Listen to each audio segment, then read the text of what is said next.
और आइए अब शुरू करते हैं आज की हमारी कवर स्टोरीज।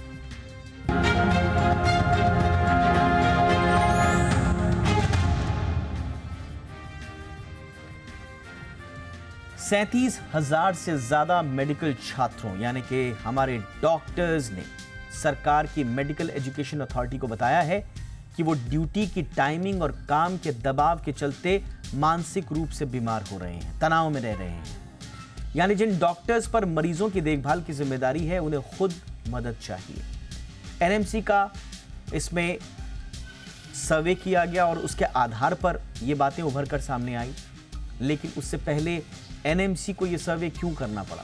दरअसल पिछले 5 सालों में 130 से ज़्यादा मेडिकल स्टूडेंट्स ने आत्महत्या कर ली थी।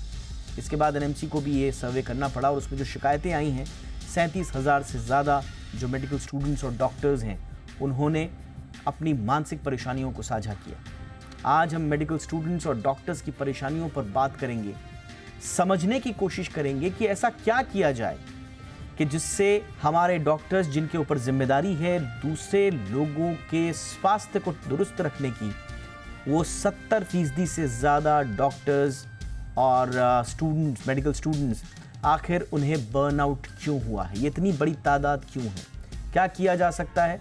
बहुत खास लोग हमारे साथ होंगे। पहले आप ये रिपोर्ट देखिए। मेडिकल छात्रों और फैकल्टी पर पढ़ने पढ़ाने के अलावा मरीजों का दबाव बढ़ने का असर उनके मानसिक स्वास्थ्य पर दिख रहा है। ये दबाव इतना है कि कुछ डॉक्टर्स आत्महत्या जैसे कदम भी उठा लेते हैं। इस समस्या को देखते हुए एनएमसी यानी नेशनल मेडिकल कमीशन ने डॉक्टरों और फैकल्टी के मानसिक स्वास्थ्य को लेकर एक सर्वेक्षण कराया। इस सर्वेक्षण में पता चला कि 37,000 से ज्यादा मेडिकल छात्र ड्यूटी की टाइमिंग और काम के दबाव के चलते मानसिक रूप से तनाव में हैं और बीमार हो रहे हैं। नेशनल मेडिकल कमीशन को इस सर्वे कराने की एक बड़ी वजह हाल की आत्महत्याओं के आंकड़ों ने दी। दरअसल पिछले 5 सालों में 130 से ज्यादा मेडिकल छात्र सुसाइड कर चुके हैं, यानी हर साल 25 से 26 मेडिकल छात्र आत्महत्या कर रहे हैं। इस स्थिति को देखते हुए एनएमसी ने 15 सदस्यीय समिति का गठन किया जो मेडिकल छात्रों के मानसिक दबाव को कम करने के उपायों पर काम करेगी। समिति की सिफारिशों को केंद्रीय स्वास्थ्य और परिवार कल्याण मंत्रालय को सौंपा जाएगा, जो नियमों में तब्दील होने के बाद मेडिकल कॉलेजों में लागू की जाएंगी। इन कदमों के अलावा भी देश के मेडिकल छात्रों के मानसिक स्वास्थ्य के लिए गेट कीपर कार्यक्रम चलाने की तैयारी हो रही है। इसके अलावा पोस्ट ग्रेजुएट छात्रों के लिए ड्यूटी के घंटों को रेगुलेट करने पर भी काम किया जा रहा है। साथ ही छात्रों की बेहतर सुविधाओं का भी ध्यान रखा जाएगा। जागरूकता अभियानों के साथ साथ विश्व मानसिक स्वास्थ्य दिवस मनाना, विश्व आत्महत्या रोकथाम दिवस मनाना और नशीली दवाओं की रोकथाम और रैगिंग विरोधी उपायों को और मजबूत करने पर काम तेज किया जाएगा। फिलहाल मेडिकल छात्रों से सप्ताह में 100 से ज्यादा घंटों तक ड्यूटी कराई जाती है, जबकि अंतर्राष्ट्रीय नियम 80 घंटों के ही है। यही वजह है कि आज लगभग 70% डॉक्टर्स बर्नआउट महसूस करते हैं। उनका आत्मविश्वास हिला हुआ रहता है और उन्हें काम में मन न लगने जैसी शिकायतें हो रही हैं। इतनी बड़ी आबादी में तेजी से बढ़ती स्वास्थ्य चुनौतियों के बीच अगर डॉक्टर्स ही मदद के लिए तरसते रहेंगे तो समस्या का दायरा समझा जा सकता है। उम्मीद है एनएमसी की 15 सदस्यीय समिति जल्द ही इस दिशा में सही कदम उठाकर स्वास्थ्य व्यवस्था के सबसे मजबूत स्तंभ यानी डॉक्टर्स की मदद कर पाएगी। ब्यूरो रिपोर्ट, जी मीडिया। खास मेहमान इस वक्त हमारे साथ जुड़ चुके हैं। हमारे साथ जुड़ रहे हैं डॉक्टर जयेश लेले, पूर्व सेक्रेटरी जनरल हैं इंडियन मेडिकल एसोसिएशन के। डॉक्टर लेले, बहुत बहुत स्वागत है आपका। और हमारे साथ हैं डॉक्टर ज्योति कपूर, सीनियर साइकेट्रिस्ट, मनस्थली से जुड़ी हुई। डॉक्टर ज्योति, आपका भी बहुत बहुत स्वागत है। डॉक्टर जयेश लेले, मैं सर आपसे ही चर्चा की शुरुआत कर रहा हूँ और आप लोगों को आमंत्रित हम करते थे कि एक आम जनता के स्वास्थ्य का, उनके मानसिक स्वास्थ्य का विश्लेषण करने के लिए, लेकिन आज आप लोगों को आमंत्रित मैं कर रहा हूँ आप ही लोगों के मानसिक स्वास्थ्य और उनकी वेलबींग पर डिस्कशन करने के लिए। 37,000 केसेस, ये छोटे मोटे नंबर्स नहीं है सर। और मैं एक्सपर्ट कमेंट्स पढ़ रहा था, वो कह रहे थे कि this is just tip of the iceberg. ये वो लोग हैं जिन्होंने कह दिया। क्या प्रेशर होता है सर, किस तरह का प्रेशर होता है एक मेडिकल स्टूडेंट की लाइफ में? किस किस तरह के पेन पॉइंट, प्रेशर पॉइंट्स हैं, थोड़ा विस्तार से बताएं। Thank you. एक ये बहुत ही इम्पोर्टेंट विषय आपने आज चुना है और हमने देखा है कि इसमें जैसे आपने बताया कि 37,000 के करीब डॉक्टर्स को उन्होंने ये सर्वे में रिस्पॉन्ड किया है, लेकिन टिप ऑफ द आइसबर्ग जैसे आपने बोला, काफ़ी हद तक मैं समझता हूँ कि ये संख्या काफ़ी हाई होगी और कई स्टूडेंट्स ने इसमें शायद ऐसा भी हो सकता है कि डर के मारे या कुछ सोच के मारे उन्होंने इसके अंदर सर्वे में भाग नहीं लिया होगा। अभी हम लोग कारण विश्लेषण करने जाएँगे, तो मैं थोड़ा-सा उसके बारे में चर्चा करूँगा कि जैसे अंडर ग्रेजुएट लेवल के ऊपर और पोस्ट ग्रेजुएट लेवल के ऊपर, क्योंकि हमने देखा है कि पोस्ट ग्रेजुएट लेवल के ऊपर थोड़ा-सा जो टेंशन है वो थोड़ा-सा जास्ती रहता है। अंडर ग्रेजुएट लेवल के ऊपर थोड़ा-सा टेंशन कम रहता है, क्योंकि उनको हॉस्पिटल वर्किंग इतना जास्ती नहीं करना पड़ता है। लेकिन जैसे आपने देखा होगा कि आज हम लोग अगर 25-30 इयर्स का वो मायना करेंगे, तो कॉस्टिंग बढ़ गया है। एडमिशन से लेके सीईटी है, उसके साथ में प्रोसेस ऑफ एडमिशन के लेके जो एग्जामिनेशन है, जहाँ उन लोग को बाहर रहना, हॉस्टल फैसिलिटी आ गई उसके अंदर, फूड का भी आ गया, क्योंकि काफ़ी जगह देखा गया है कि वो कितने भी डॉक्टर्स टीबी वगैरह के भी शिकायत हो गए हैं, तो उनको न्यूट्रिशनल फूड भी होना चाहिए, स्ट्रेस भी कम होना चाहिए, एट द सेम टाइम उनको पढ़ना भी है, अंडर ग्रेजुएट लेवल के ऊपर भी पढ़ना है, पोस्ट ग्रेजुएट लेवल के ऊपर पढ़ना है। तो ये दोनों की संख्या देखने जाएँगे तो उनका मानसिक संतुलन काफ़ी हद तक चेंज हो सकता है। और आज जैसे हम देख रहे हैं कि एक्सपेक्टेशंस बढ़ जाती है, तो उसी टाइम ये मेडिकल स्टूडेंट्स के पास से भी एक्सपेक्टेशन बढ़ जाती है,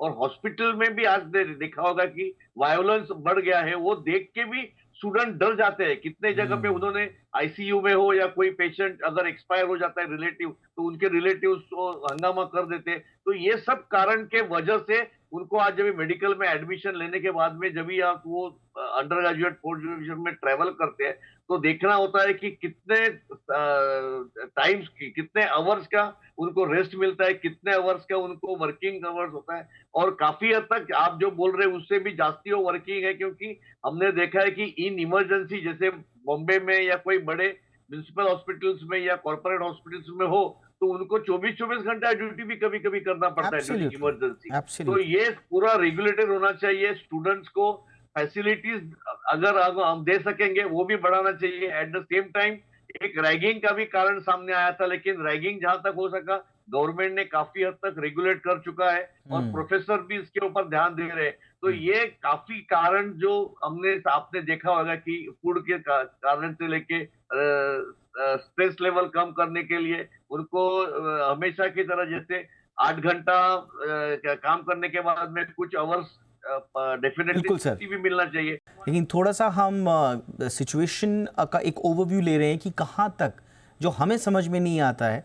डॉक्टर साहब ने बिल्कुल सही कहा। Doctor Jyoti, 80 hours a week ये इंटरनेशनल मानक है एक डॉक्टर के लिए, लेकिन हम हिंदुस्तान में देखते हैं इस काम का स्ट्रेस इतना ज़्यादा है कि 100 घंटे वीकली एक एक आम बात है किसी सरकारी सेवा में या प्राइवेट सेवा में। अनलेस एंड मैं उनकी बात नहीं कर रहा हूँ जो अपनी प्रैक्टिस करते हैं क्लिनिक्स में, वो उनके ऊपर है वो कितना करना चाहें, लेकिन जो एक ड्यूटी पर डॉक्टर है, डॉक्टर ऑन ड्यूटी, वो 100 घंटे के आसपास काम कर रहा है और उसमें भी वायलेंस। 75% डॉक्टर्स का ये मानना था, आईएमए ने कुछ टाइम पहले सर्वे कराया था, 82% डॉक्टर्स हैं वो अपने आप को स्ट्रेस में महसूस करते हैं। इंडियन मेडिकल एसोसिएशन का ये सर्वे है। 75% डॉक्टर्स ने माना कि किसी न किसी तरह के वायलेंस का वो शिकार हुए। इसके अलावा 25 यानी कि आप लगा लीजिए हर चौथा डॉक्टर, उसके दिल में एक फियर है, फियर ऑफ लीगल एक्शन। इतने सारे तनाव और फिर काम के घंटे बढ़ जाना, ये तो करेला के ऊपर नीम चढ़ा हो गया ma'am. Yes Deepak, and again बहुत इम्पोर्टेंट टॉपिक है। और अगर हम मानसिक स्वास्थ्य की बात करते हैं, चाहे हम नॉर्मल पॉपुलेशन में बात करते हैं, नॉर्मल से माने आम जनता में बात करते हैं या डॉक्टरों में बात करते हैं, तो देखिए ह्यूमन ब्रेन की फिजियोलॉजी तो सेम है। ये जोक काफ़ी लोग मारते हैं कि अगर हम कभी एज अ डॉक्टर बोल लेते हैं ना कि मुझे आज जुकाम है, तो हमें लोग बोलते थे कि अरे आपको कैसे जुकाम हो गया, आप तो डॉक्टर हो।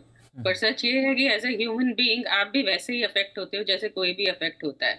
अब स्लीप का सीधा सीधा मानसिक स्वास्थ्य से कनेक्शन है, इस पे काफी रिसर्च हो चुकी है, इस बारे में बहुत डेटा आ चुका है और ये माना गया है कि अगर आपकी नींद पूरी नहीं होती है तो वो एक कारण हो सकता है एंजाइटी और डिप्रेशन बढ़ने का। साथ के साथ आपका फोकस, आपका अटेंशन, आपका कंसंट्रेशन, आपकी डिसीजन मेकिंग कैपेसिटी सब इम्पैक्ट होती है और इसलिए डॉक्टर्स के लिए बहुत ज़्यादा ज़रूरी हो जाता है कि वो प्रॉपर नींद ले सकें।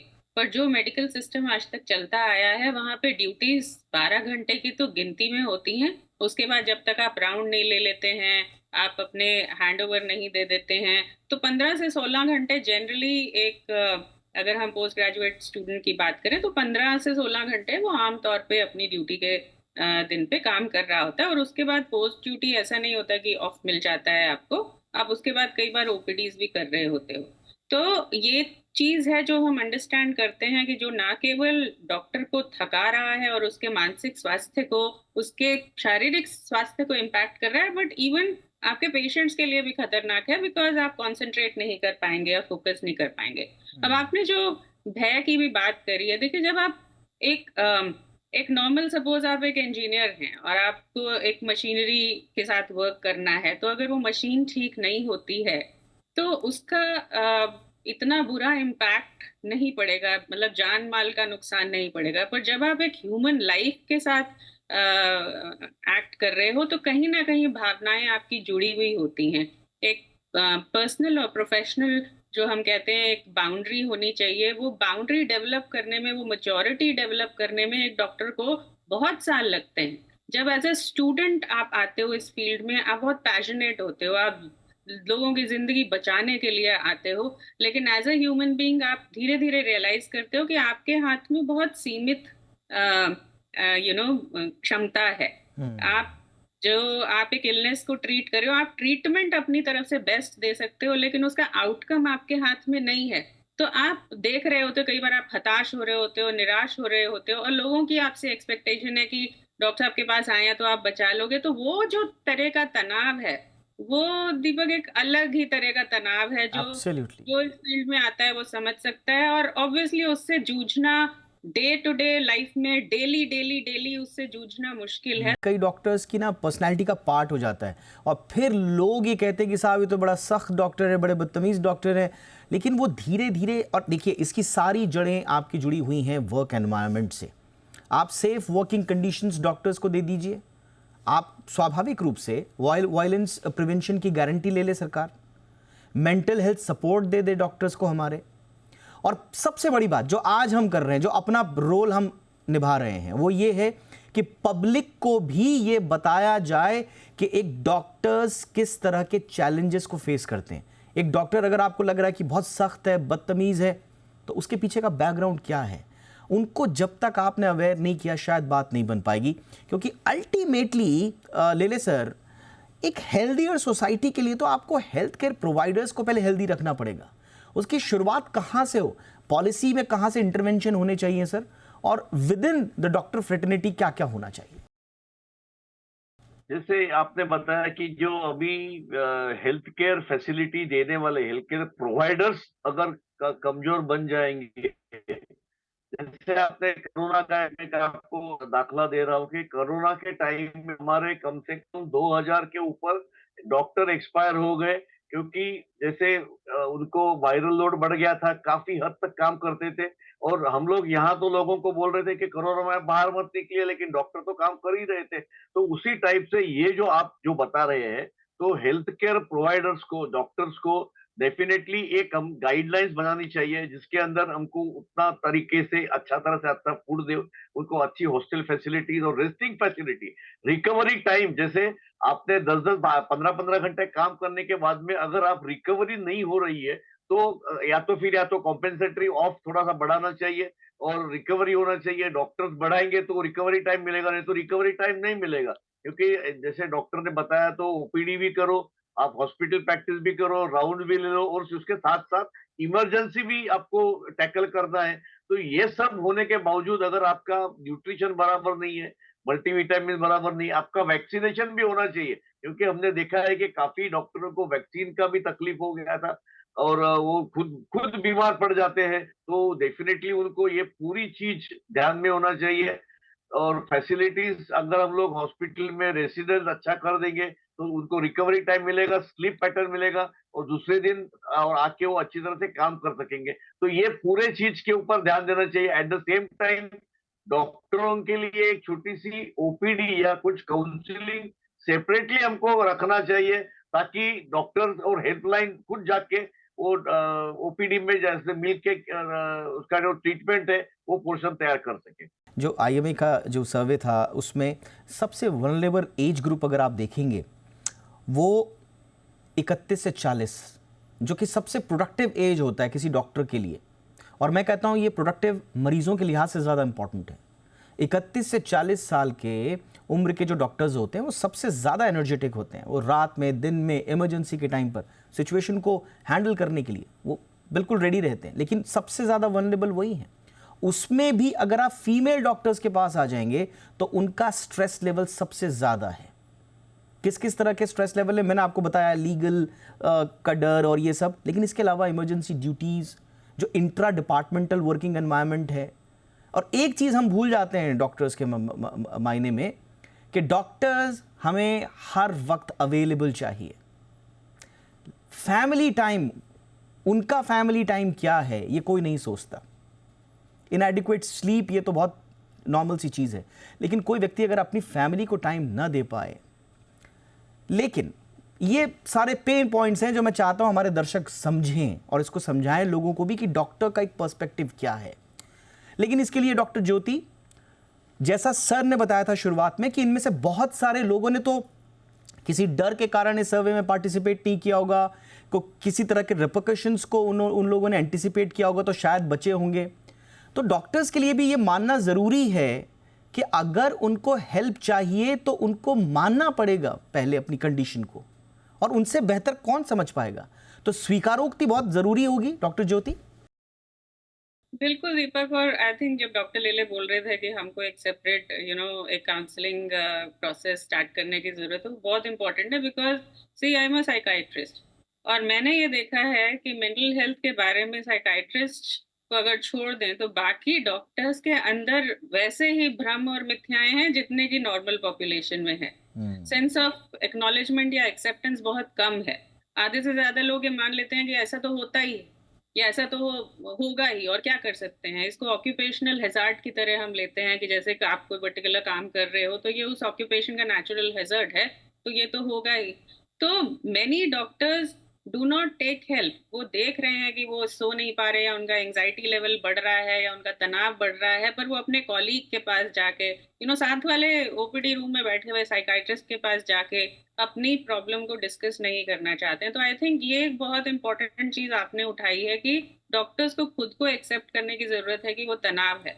अब उस तनाव को वो कैसे हैंडल करते हैं? यूजुअली ड्रग्स और अल्कोहल का सेवन डॉक्टरों में ज्यादा देखा गया है। अभी रिलेशनशिप की बात आपने कही, बहुत इंपॉर्टेंट बात है। अगर आप स्टैटिस्टिक्स देखें तो डॉक्टर्स में डिवोर्स रेट्स भी बहुत हाई हैं इसी कारण से। सो जहां जहां हमारे मानसिक स्वास्थ्य की हम बात करते हैं कि क्या क्या चीजें जरूरी हैं, चाहे वो एक्सरसाइज है, प्रॉपर डाइट है, रिलेशनशिप है, सोशलाइजिंग है, प्रॉपर स्लीप है, वो सारी की सारी चीजें इस प्रोफेशन में जो हैं वो कम होती चली जाती हैं।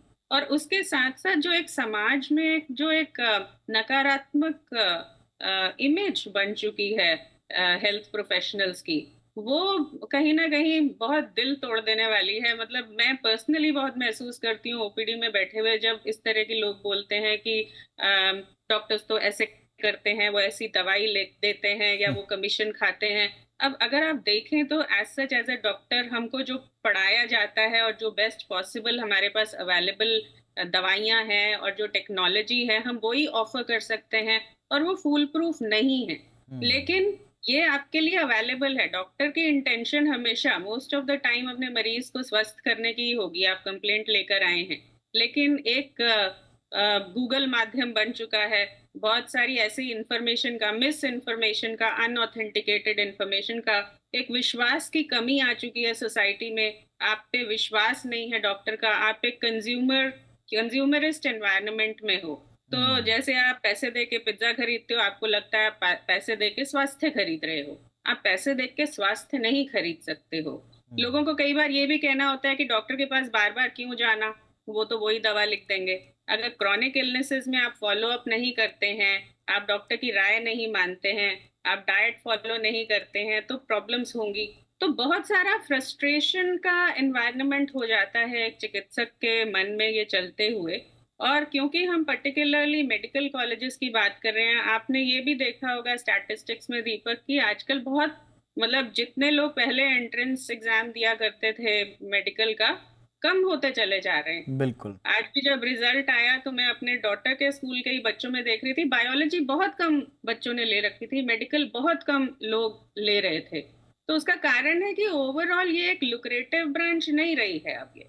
अब क्योंकि आपको समाज में अगर आदर सम्मान नहीं मिलता, आपको शक की निगाह से देखा जाता है, आप में ट्रस्ट नहीं किया जाता है, तो फिर आप, और जैसे आपने कहा कि आपका समय ठीक है, एक तो ड्यूटी की बात है कि आपकी ड्यूटीज लगी हुई हैं, बहुत लॉन्ग है, पर लोग एक्सपेक्ट करते हैं कि अगर उनको प्रॉब्लम है तो डॉक्टर तुरंत से हाजिर हो जाए। और फोन वगैरह का जो ट्रेंड चल गया है, तो आपका फोन क्यों बंद रहता है, तो बहुत सारी ऐसी चीजें आई थिंक जो आप अपने माध्यम से लोगों के सामने ला रहे हैं। मैं इस बात का बहुत स्वागत कर रही हूँ कि एज अ सोसाइटी हमें ये अंडरस्टैंड करना पड़ेगा कि जो डॉक्टरी का प्रोफेशन है वो हाई स्ट्रेस प्रोफेशन है। उस तनाव को कम करने के लिए डॉक्टरों को भी अपनी हेल्थ पे ध्यान देना है, और आसपास वाले, चाहे वो परिवार है, चाहे वो मित्र हैं, चाहे हमारे पेशेंट्स ही हैं, उन्हें भी ये चीज देखनी पड़ेगी कि ये जो इंसान है जो आपकी मदद करने की कोशिश कर रहा है वो इंसान ही है। बिल्कुल मैम, आपने सही कहा। जैसा हमने अपनी रिपोर्ट में भी बताया कि एनएमसी की जो 15 सदस्यीय टीम है, वी आर वेरी श्योर कि एनएमसी की ये टीम, ये पूरी कमेटी बहुत अच्छे स्टेप्स लेगी, अच्छी गाइडलाइंस बनेंगी, राष्ट्रीय लेवल पर गाइडलाइंस बनेंगी मेंटल हेल्थ से जुड़ी हुई।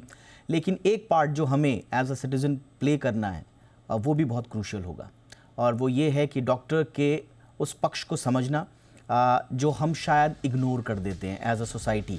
हम सिर्फ अपनी बात ही देखते हैं, हम एक पक्षीय हो जाते हैं, तो हमें दूसरा पक्ष भी देखना है। और तीसरा इम्पॉर्टेंट पक्ष, एक सरकार का पक्ष, एक जनता का पक्ष, और एक सबसे इम्पॉर्टेंट पक्ष खुद डॉक्टर का। कहा जाता है ना, healing takes time and asking for help is very courageous step. Doctors से ज़्यादा करेजियस कोई नहीं होता है। वो क्या क्या देखते हैं, वो मौत, ज़िंदगी, सब कुछ देखते हैं। तो थोड़ा सा करेजियस और बनिए, एक्सेप्ट करिए अपनी सिचुएशन को, अपने कलीग्स में जाइए, अपने बगल वाली ओपीडी में जाइए जैसा मैम ने कहा, और डिस्कस कीजिए अपनी मेंटल हेल्थ के इशू के बारे में। तो ये 3 इंपॉर्टेंट स्टेक होल्डर्स होंगे जो इस पूरे इशू को एड्रेस करेंगे। Thank you so much doctor Jayesh लेले, आपने वक्त निकाला सर हमारे लिए। बहुत सारी बातें हुई आपसे, thank you so much. Doctor Jyoti Kapoor, thank you so much. हमेशा की तरह बहुत ही शानदार वैल्यूएबल इंसाइट्स आपसे भी मिले, थैंक यू।